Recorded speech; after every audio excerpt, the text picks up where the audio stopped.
Wendy Duvert est née à Léogâne le 23 mars 1989, d'une famille de 3 enfants, avec un frère et une sœur.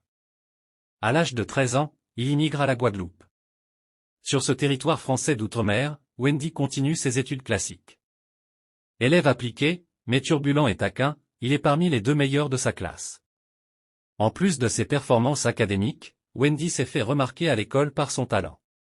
En effet, c'est sur la cour de récréation que ses aptitudes de rappeur se sont révélées. Un jour, Wendy décide de prendre part aux freestyle sessions qui occupent quotidiennement les heures de pause. J'ai mis le feu sur la cour. Le lendemain, tous les camarades m'attendaient. Moins d'une semaine après, j'étais le chouchou de l'école, se rappelle-t-il. Germe de star, Wendy, poussée par ses prouesses sur la cour de l'école, met sur pied un petit studio d'enregistrement. Ce petit coin devient sa nouvelle maison où il passe la majeure partie de son temps.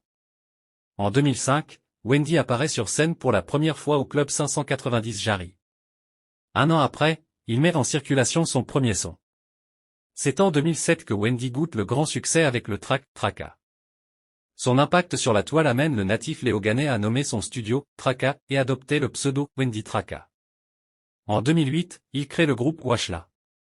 Le marché guadeloupéen et ses principaux canaux de diffusion étant conquis par d'autres genres musicaux, Wendy Traka part en conquête de sa terre natale. Avec la truculence de ses lyriques, un style original, des égotrips, mais aussi des hymnes à la femme, à l'amour, à Dieu, à son pays, Wendy Duvert séduit. Sans mouchoir, Moenpea ni Blood, ni Mafia, sans suivre la voie traditionnelle, sans manager, sans Puomo, ni Fit ni Homo, neg Yomand como Megawatt fait hitman akaguomo, hit sans station en, Wendy s'impose en King. Après une longue pause entre la fin de 2019 et le début de 2021, à cause de problèmes de santé, Wendy est revenu avec une série de EP. Il annonce